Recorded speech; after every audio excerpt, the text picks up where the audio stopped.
that Tina Turner passed away about a week and a half ago. Just sure. That's sort of what I expected. I think almost every hand in the room went up. That's what I thought. And she was really a big soundtrack to many of our lives. So what's love got to do with it?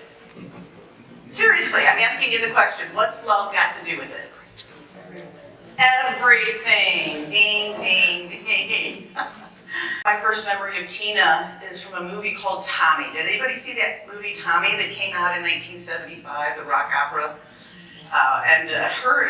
The main memories I have of it are her and Elton John just splashed across that stage. And she was the acid queen, and she was up there doing her thing and just tearing it up. And in 1975, that was a big deal.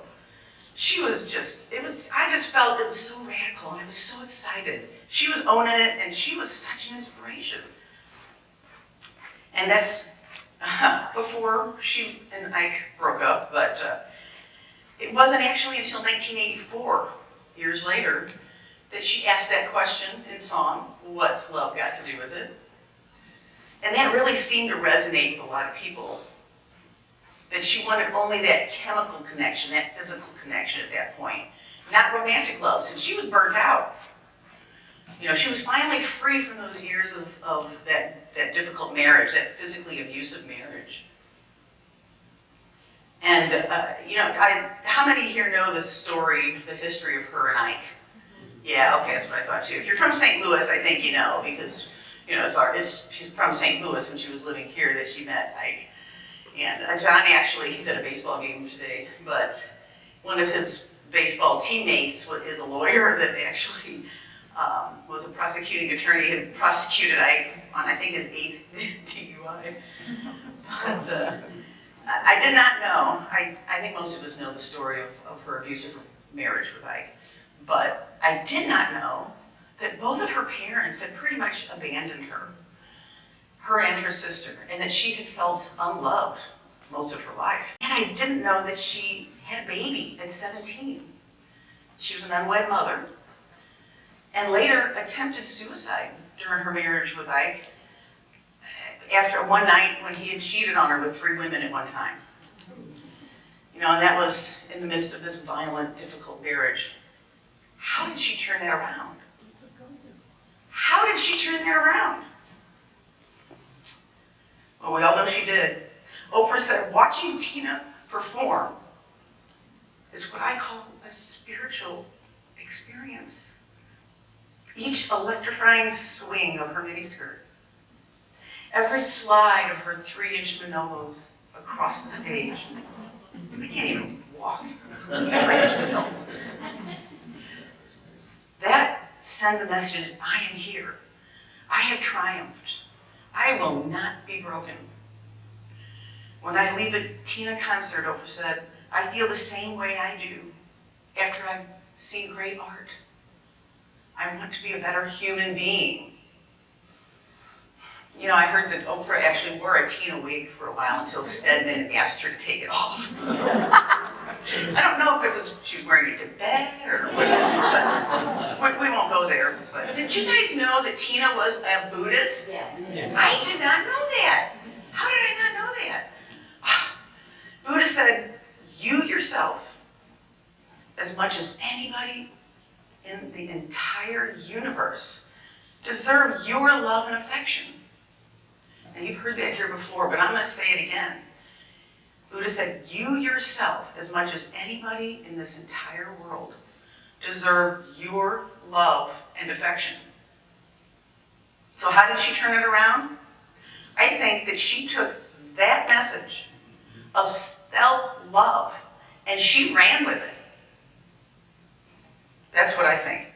There's an article in a Buddhist magazine called Lion's Roar that says after chanting, Tina noticed positive changes in her life, which she attributed to her newfound spiritual practice. This was back in the 70s, late 70s. And she told the magazine, I realized that I had within me every one I needed to change my life for the better. And it said, during the hardest times of her life, Tina chanted for 4 hours a day. She likened Buddhist chanting to singing. And she told Lion's Roar magazine later, in another article, about chanting. It's a song, it's a sound and a rhythm that touches a place inside you that is a place we try to reach. It's the subconscious mind, and I believe it's the highest place. And if you communicate with it, that's when you receive information on what to do. Ooh. Her song words might not have sounded spiritual, but she was channeling spirit. Oprah was right. Her concerts were a spiritual experience. She had turmoil going forward. She had a serious stroke in her 60s. She had a kidney transplant in her 70s. She lost both of her biological sons before she died.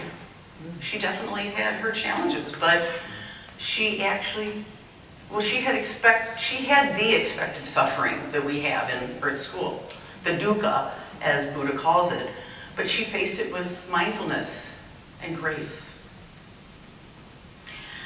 I wasn't satisfied with my answers, though, to my question, what about Tina brought us all together? So I asked ChatGPT. Does everybody know what ChatGPT is? Yeah, artificial intelligence, this stuff that's out there now, yeah.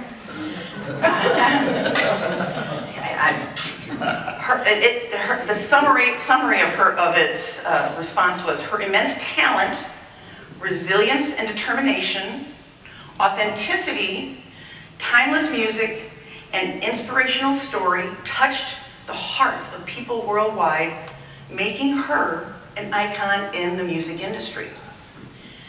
Now that's, yeah, I mean, we all know that. That's nothing new at all. But it also went into a lot of detail about each of those 5 components. The one that resonated with me the most was that she was a role model and a symbol of empowerment. Tina's journey from a tumultuous personal life to a successful career, a solo career, became an inspiration for many, and her story symbolized empowerment, encouraging individuals to break free from a toxic relationship and to pursue their dreams. She embodied strength and independence and the pursuit of happiness. Actress Angela Bassett, who played Tina in her 1993 biopic, said that she showed others who lived in fear, she showed those who lived in fear what a beautiful future looked like with love, compassion, and freedom. She gave people hope. Hope. We don't have to live on big stages like Tina Turner or our Bridget to live that beautiful future filled with love, compassion, and freedom. When we live from that life of love, we live from that place that we're called to, no matter how simple. Our love, our compassion, and our mindfulness ripple throughout the world like the wind from a butterfly wing flapping, or that stone in the pond, the ripples rippling out.